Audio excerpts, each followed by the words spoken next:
Let's continue our walkthrough of the Designer software. We've poked around at the Audio Components branch of the Schematic Elements library. Now, let's look at some of the other components.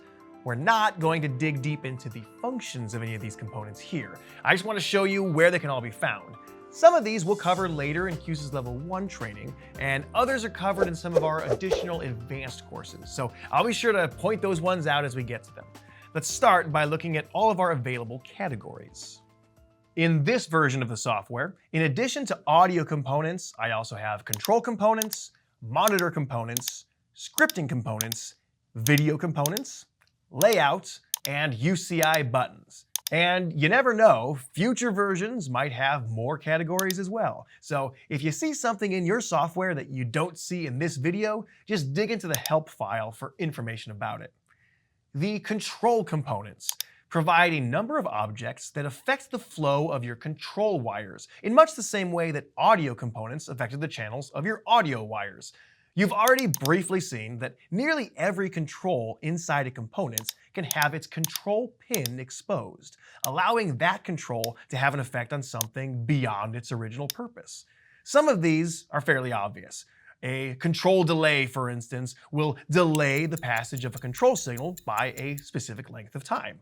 I could use a gain ramp to fade out my audio player, and then use the control delay to stop the audio player 3 seconds later to reset its file, for instance. Some of the other components, however, like the LFO or low frequency oscillator, might not have such obvious applications. If you're interested in this branch of components, I'd highly recommend that you take a brief look at our online Control 101 course. Now, while a lot of that course deals with some advanced scripting that might not really interest you right now, there's one early lesson in it that just focuses on these control components. Then that could be really valuable to anyone who wants to accomplish some simple control tasks beyond what's already possible in any given control panel. The monitor components have some components that are specifically useful if you need to monitor the health of non-native devices in your network, especially if you're sending that information along to the Q-SYS Reflect Enterprise Manager for remote monitoring. You can find more information on these in our Enterprise Manager Technician training, which is also available online.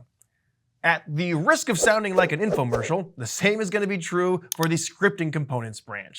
The block controller, control script, and text controller provide you methods of building more complicated programming to create custom coding or two-way communication with third-party devices. You can get your feet wet in both of these languages by completing the entirety of the Control 101 online course I mentioned earlier, and advanced classroom control sessions as well. Next is video components.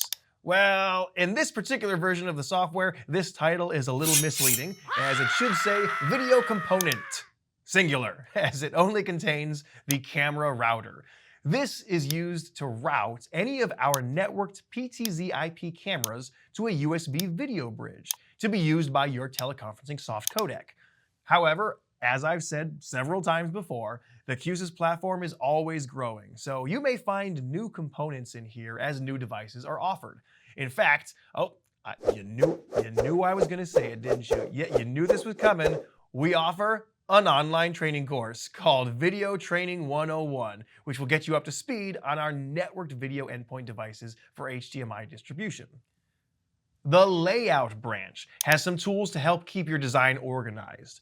The container, for instance, is sort of like having a new schematic page hidden inside a component. You can wire something to the container's inputs, and then through any number of components inside this new workspace, and then to the outputs again, allowing it to come out the other side of the container. This is a great way to hide away a lot of EQ blocks so that they don't clutter up your design, especially considering that you can put a password on that container to make sure nobody makes any changes. Access denied.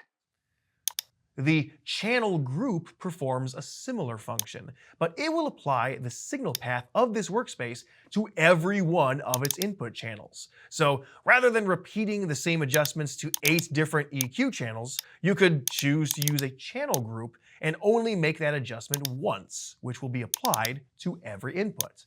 In addition, you still retain the ability to make specific changes to individual channels rather than all of them by selecting which channels are affected by a change.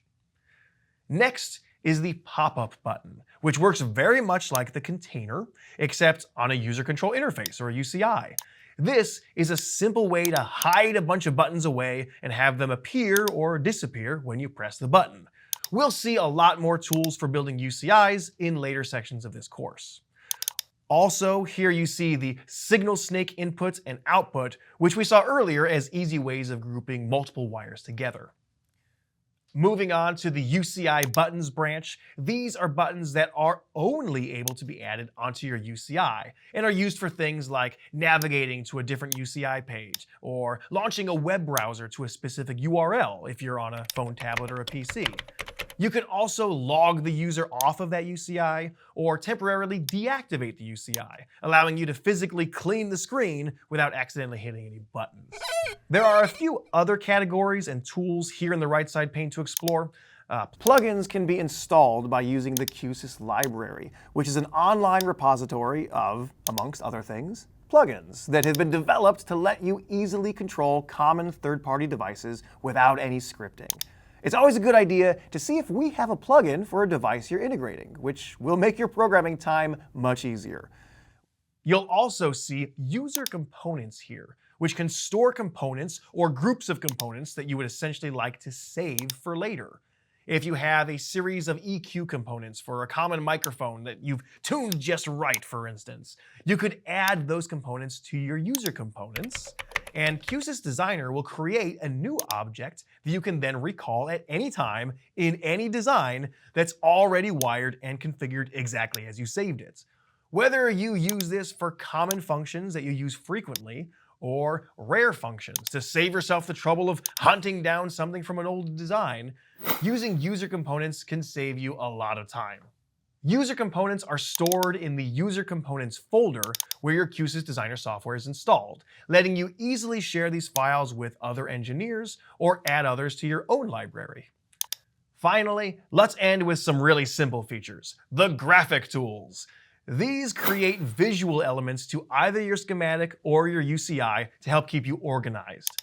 The text block lets you add some text along with some visual options on the box that surrounds that text. You could change your font, change the color, you can add alignment here in the properties, as well as the block's color, its corner radius, and border or stroke properties.